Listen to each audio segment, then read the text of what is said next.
जय हिंद प्यारे साथियों, नमस्कार। एक बार स्वागत करते हैं आपके अपने द्वारा बनाए गए एक विश्वसनीय चैनल विद्या नॉलेज गैलरी में। प्यारे साथियों, देखिए, आपने कुछ साल भर पढ़ा है या नहीं पढ़ा है, इससे नहीं मतलब है।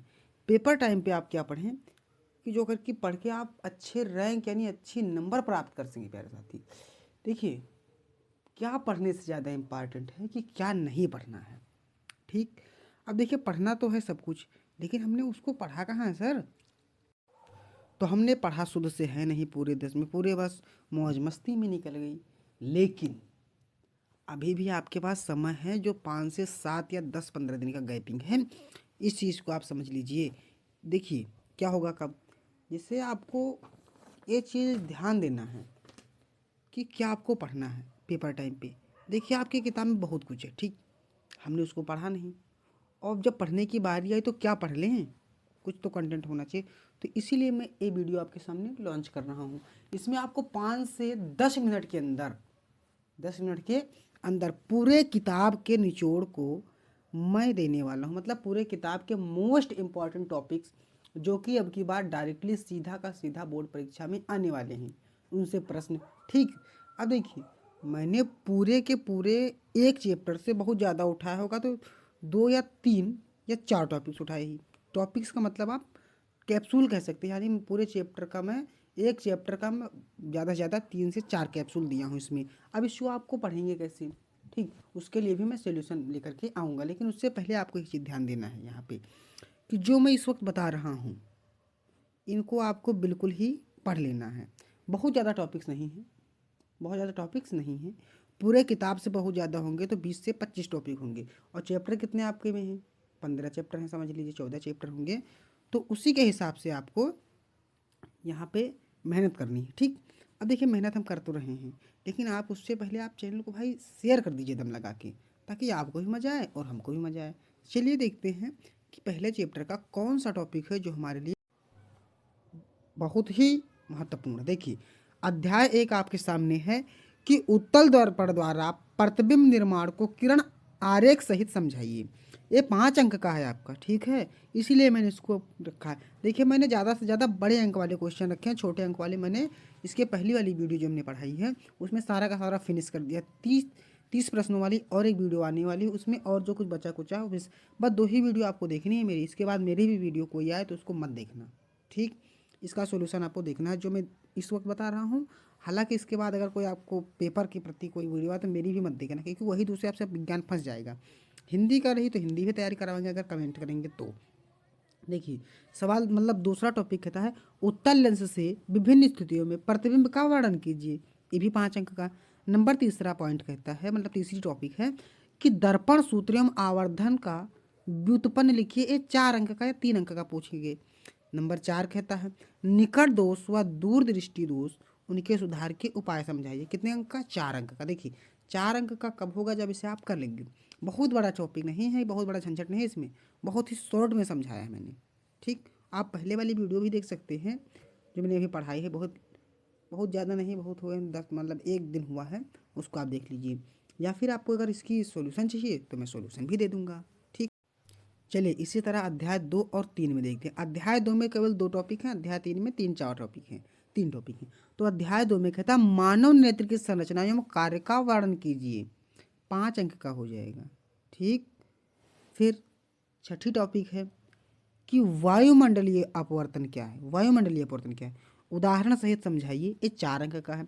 अध्याय 3 में आपका टॉपिक आता है जो कि बहुत ही इंपॉर्टेंट है, ओम का नियम क्या है, इसका प्रयोगात्मक सत्यापन समझाइए। 5 अंक का होता है ये, और आपको समझा देना है, ठीक। उसके बाद 8वां टॉपिक है, मतलब अगली टॉपिक है कि विद्युत शक्ति क्या है, इसके सूत्र एवं उपयोग लिखिए। 4 अंक में पूछेगा। फिर 9वीं मतलब आखिरी मतलब नई टॉपिक क्या कहती है, श्रेणी क्रम और समांतर क्रम संयोजन की तुलना कीजिए। देखिए, इसमें तुलना करना है, ये भी 4 अंक का हो जाएगा, ठीक है। तो मैं इसी तरह अध्याय 4 में देखेंगे कि फ्लेमिंग का टॉपिक है, फ्लेमिंग का दायां हाथ नियम समझाइए। जो फ्लेमिंग का दाएं हाथ का नियम था उसको समझाना 2 से 3 या 4 मार्क्स में कभी कभार पूछ लिया जाता है। अगली टॉपिक है विद्युत चुंबकीय प्रेरण क्या है, प्रयोग द्वारा समझाइए। तो देखिए, विद्युत चुंबक मतलब जो है विद्युत चुंबकीय प्रेरण क्या है प्रयोग द्वारा समझाना है, तो 5 अंक इसके मिलेंगे, आपको चित्र इसमें बनाना रहेगा। ठीक है, अध्याय 5 कहता है, देखो मैंने 2 से 3 टॉपिक रखा किसी भी अध्याय में। अध्याय 5 कहता है रासायनिक अभिक्रिया की परिभाषा एवं प्रकार उदाहरण सहित समझाइए। ठीक है, देखिए मतलब अगली टॉपिक है ऑक्सीकरण व अपचयन अभिक्रिया को उदाहरण सहित समझाइए। देखिए ऑक्सीकरण और अपचयन आप इससे पहले पढ़ चुके हैं अगली वाली वीडियो में, इसमें भी मैं ये वाली वीडियो लाऊंगा, उसमें थंबनेल होगा टॉपिक्स प्लस क्वेश्चन आंसर। ठीक है, तो उसको आपको मैं उसमें कराऊंगा। ठीक है, तो आपको उसको भी देख लेना है। ठीक, इसी तरह अध्याय 6 में क्या कहता है अम्ल व क्षार के गुणों का वर्णन कीजिए। 4 अंक का पूछता है, 3 अंक का पूछ लेता है कभी कभार, लेकिन 4 से 3, लेकिन 2 नहीं पूछता है। 2 में भी पूछ लेगा कोई बात नहीं, 1 लाइन की 2 लाइन की परिभाषा बता देंगे। 15 मतलब टॉपिक नंबर नई क्या कहती है, मतलब अगली टॉपिक कहती है धोने का सोडा यानी धावन सोडा व बेकिंग सोडा निर्माण व उपयोग लिखिए। 5 अंक पूछता है, 2.5 नंबर के दोनों रहेंगे। निर्माण लिखना, उपयोग लिखना है, ये मतलब कि 1.5 नंबर का निर्माण और 1 नंबर का उपयोग हो जाएगा, तो 2.5 नंबर हो जाएंगे। ठीक, अध्याय 7 कहता है धातुओं की भौतिक एवं रासायनिक गुण लिखिए, 5 नंबर का होता है। फिर अगली टॉपिक है धातुओं का संक्षारण क्या है। संक्षारण मैंने पहले ही पढ़ा रखा है, फिर पढ़ाने वाला हूँ। संक्षारण क्या है, रोकने के उपाय लिखिए।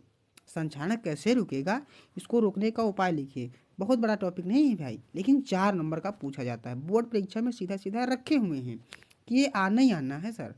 अगर आप बिल्कुल साल भर कुछ नहीं पढ़े तभी आप पढ़िए। ठीक, अध्याय 7 कहता है टॉपिक में कि धातुओं के भौतिक एवं रासायनिक गुण लिखिए। ठीक, अध्याय 7 में हो जाएगा। वही वाले टॉपिक यहाँ पे एक बार रिपीट हो गया है, इसके लिए थोड़ा मिस्टेक्स हो गई हैं। देखिए अध्याय नंबर 8 हम पहुँचते हैं, 7 छोड़ दीजिए। अध्याय नंबर 8 कहता है कि सजातीय श्रेणी क्या है, इसके गुण लिखिए। ठीक, 19 मतलब कि अगले टॉपिक एथेनॉल एवं एथेनोइक अम्ल के गुण व उपयोग लिखिए। 5 नंबर में आपके पूछ लेगा, तो आपको लिखना ही पड़ेगा। ठीक है, अगली टॉपिक मतलब कि अगला जो है अध्याय आने से पहले आपको एक चीज़ और बताने वाला हूँ। अगर आप बुक से लिखेंगे तो मैं गारंटी करता हूँ कि एक अगर टॉपिक पूरी करेंगे ना तो आपका 1 पेज भर जाएगा। अगर आप हम लोगों से देखेंगे बहुत ही शॉर्ट में समझा दिया जाएगा, वो आपको लिखना रहेगा तो लिखने का ट्रिक भी बता दिया जाएगा। देखिए क्वेश्चन का आंसर होना चाहिए, बड़ा या छोटा से नहीं मतलब होता है। अब लॉन्ग आंसर का नहीं 2 लाइन में लिख दीजिए, लॉन्ग आंसर का मतलब होता है लॉन्ग आंसर, लेकिन यहाँ पे कोई लॉन्ग आंसर ही नहीं है। ये आपका क्या है लघु उत्तरीय प्रश्न है, तो आपको लघु उत्तरीय प्रश्न के टाइप से लिखना पड़ेगा। ठीक है, समझ गए होंगे आशा है। फिर अगले अध्याय पे पहुँचते हैं। ठीक है, देखते हैं वहाँ वहाँ पर क्या कह रहा है। इसी तरह आप अध्याय 9 में पढ़ लेंगे नवीकरणीय और अनवीकरणीय ऊर्जा स्रोतों की तुलना कीजिए। देखिए 5 नंबर का ये पूछा जाता है, हालांकि आपको बताना रहेगा 5 नंबर में है, तो थोड़ा आप ग्राफ बनाएंगे, उसमें आपको यहाँ पे लिखना होगा। ठीक है, फिर अध्याय 10 क्या कहता है।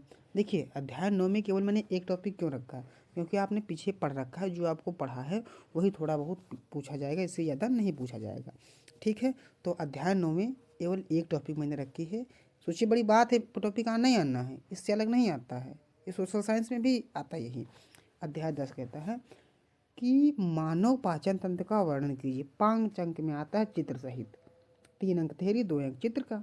ठीक, इस तरह से आपको अध्याय मतलब 11 में पढ़ना है कि मानव का मस्तिष्क की संरचना एवं कार्य लिखिए। 5 अंक का इसको पूछा जाएगा, चित्र सहित बनाना है, तो मस्तिष्क मैंने पहले पढ़ा दिया है, कार्य मैंने पहले पढ़ा दिया।